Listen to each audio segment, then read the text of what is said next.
শুরু হয়ে গেল আমাদের কম্বল বিতরণ অনুষ্ঠান। বহরপুর গ্রাম জৈব সার যে ফার্ম, সেই ফার্মে সবাই দাঁড়িয়ে আছে। আজ অনিক এবং স্মাইলের যে বনভোজন এবং তার সঙ্গে কম্বল বিতরণ অনুষ্ঠান এখানে চলছে এই মুহূর্তে। বহরপুর গ্রামের অধিবাসী বৃন্দ তাদেরকে কম্বল বিতরণ অনিক এবং স্মাইলের পক্ষ থেকে সারিবদ্ধভাবে সবাই দাঁড়িয়ে আছে। অনুরোধ করছি আমার জন্য কম্বল তুলে দেওয়ার জন্য।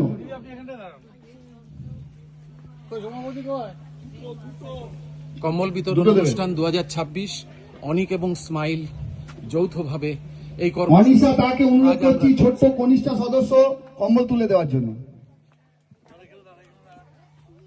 আরাধ্যা ফৌজদারকে অনুরোধ করছি কম্বল তুলে দেওয়ার জন্য। তো আজকে আমাদের খুব আনন্দের দিন। আজকে আমাদের যেমন শীতকালীন ক্রীড়া প্রতিযোগিতা, শীতকালীন বনভোজন, পাশাপাশি আমরা এই দিনটাকে আমাদের এই বহরপুর গ্রামে কিছু মানুষ যারা এই প্রচণ্ড শীতের কামড়ে খুব কষ্টে আছেন তাদেরকে আমরা কম্বল বিতরণ করব। এটা আমাদের প্রত্যেক বছরের একটা কর্মসূচি এবং যেদিন আমাদের বনভোজন হয় সেই দিনই আমরা এই কর্মসূচিটি নিই। তো আমরা এই বহরপুর গ্রামের যে সমস্ত মানুষরা এসেছেন তাদেরকে অনিক এবং স্মাইলের পক্ষ থেকে আমার ছোট যারা তাদেরকে আমার শুভেচ্ছা ভালোবাসা, আর যারা বড় তাদেরকে আমার প্রণাম জানাচ্ছি।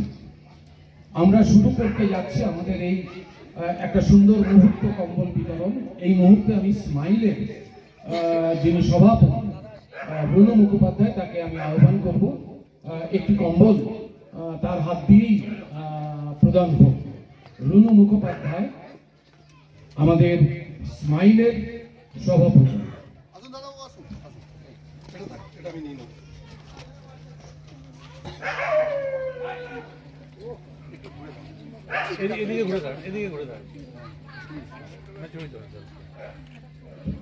আপনার কেমন লাগছে? ভালো। বহরপুর এই শীতে তো খুব কষ্ট, তো আমরা এসেছি আপনাদের গ্রামে। আশীর্বাদ করুন যেন এই কাজে আমরা সবসময় নিয়োজিত থাকতে পারি। ঠিক আছে। আমি এরপরে আহ্বান করব আমাদের অনিকের সম্পাদক সৌমেন্দ্র তা মহাশয়কে।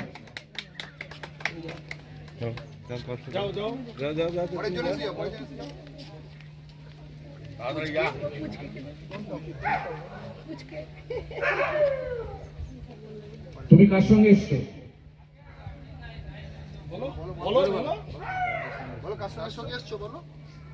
তুমি একা এসছো? কে এসছে সঙ্গে? দাদু দাদু এসছে? আচ্ছা যাও। আমি আমাদের অনিকের যিনি কোষাধ্যক্ষ এবং স্মাইলেরও কোষাধ্যক্ষ আমাদের চন্দন সেন তাকে বলবো একটি কম্বল হাতে তুলে দেওয়ার জন্য। একটা জোরে হাততালি। এরপর আমি আমাদের দলের খোকাদা সুকুমার দাস তাকে আহ্বান করব। আসুন।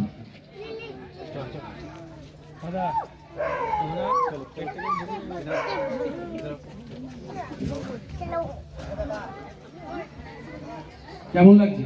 ভালো লাগছে। এরকম কাজ আমরা যেন করতে পারি। হ্যাঁ, আপনারা বলুন যে আপনারা এই কাজ মানুষের সেবায় যে করছেন তাতে আমরা খুব খুশি। আমি